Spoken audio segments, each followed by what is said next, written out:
हरतालिका तीज के दिन फुलेरे का दर्शन करें। फुलेरा किस तरह से बनाया जाता है, इसी पत्ती लगाना चाहिए, कैसा फूल, हमको ये प्रश्न कल यहाँ से जाने के बाद आ चुका था सीहोर के ऑफिस में। और उसके बाद हमने पंडितों को कहा था कि एक फुलेरा तैयार कर कर रखें और उस फुलेरे का दर्शन सभी को लाइव कराएं, जिससे घर पर या मंदिर में आप शिव जी की जब आराधना करें तो उसके ऊपर फुलेरा बंधा होना चाहिए।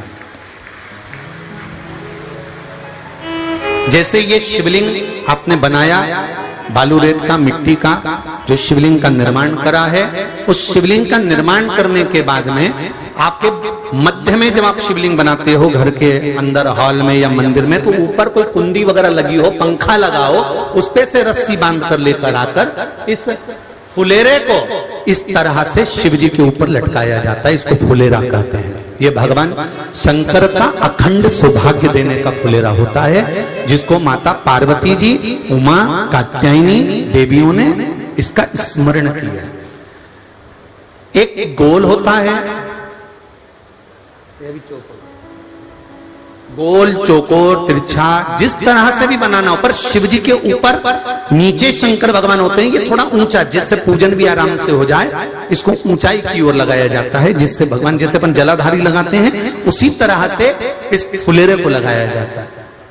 तो इस फुलेरे में कहीं ना कहीं पत्तियों को भी लगाना चाहिए। माला के साथ में कोई आम की पत्ती हुई, अशोक की पत्तियां हुई, उसका भी स्मरण इसमें आता है महाराज, उसका भी स्मरण। जैसे भगवान देवाधिदेव महादेव का शिवलिंग का जब दर्शन हो गए सबको फुलेरा का, अरे जम के तो बोलो, हो गए ना। और जितने लोग आस्था पर सुन रहे हैं, जितने लोग फेसबुक यूट्यूब पर सुन रहे हैं, अगर आपके स्मरण में फुलेरा नहीं हो तो उसका दर्शन अवश्य करिएगा। शिव मंदिर में अगर जलाधारी भी लगी हुई है तो जलाधारी से फूल बांधकर नीचे की ओर लटकाना चाहिए, पर लटकाना चाहिए, फुलेरा बनाना चाहिए।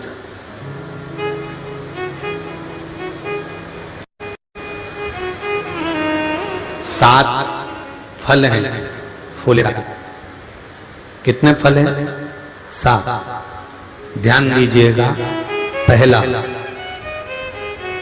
फुलेरा जो नारी व्रत करती आती है और व्रत कर्म उसका चलता रहता है, उस व्रत कर्म के अंतर्गत मान लो किसी कारणवश बीमारी में, कोई गमी के अंतर, कोई सूतक सावड़ के अंतर्गत अगर नारी पूजन नहीं कर पाती है, पूजन नहीं कर पाई और उसने केवल फुलेरे का दर्शन ही कर लिया, अपने पलंग पर पड़ी पड़ी भी फुलेरे का दर्शन कर लिया है, तो नारी को हरतालिका तीज के व्रत का फल प्राप्त हो जाता है।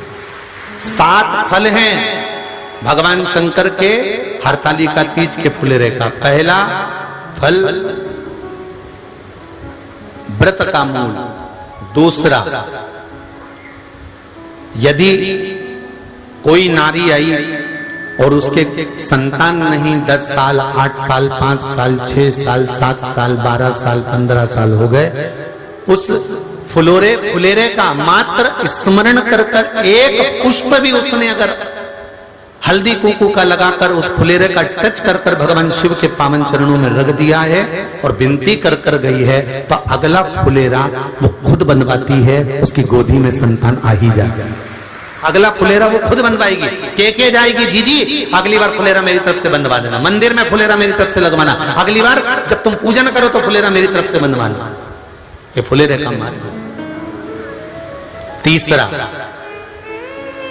महाराज हम कोई दान, गौदान, हरतालिका तीज की किताब है आपके यहाँ, जो लोग पढ़ते होंगे हरतालिका तीज की किताब, उसमें लिखा है ब्राह्मण देव को ये दान देना है, ऐसा दान देना है।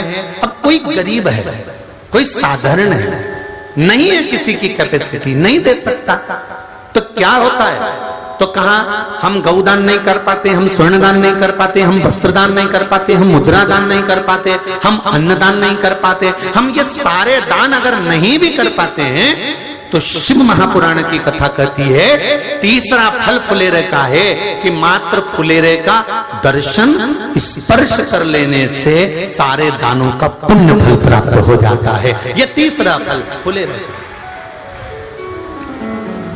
अब हरतालिका तीज का फुलेरे का चौथा महत्व है महाराज। चतुर्थ महत्व हरतालिका तीज के फुलेरे का है, जो कुंवारी कन्या हरतालिका व्रत करती है, पहली बार जो हरतालिका तीज का व्रत करती हैं या हरतालिका तीज का उद्यापन कर देती हैं या किसी कारणवश शरीर ऐसा नहीं रहा कि बिना पानी के नहीं रह सकती, तो 2 बूंद अगर उन्होंने पानी भी पी लिया है या कोई कारणवश एक कुछ गलती हो भी गई है तो मात्र फुलेरे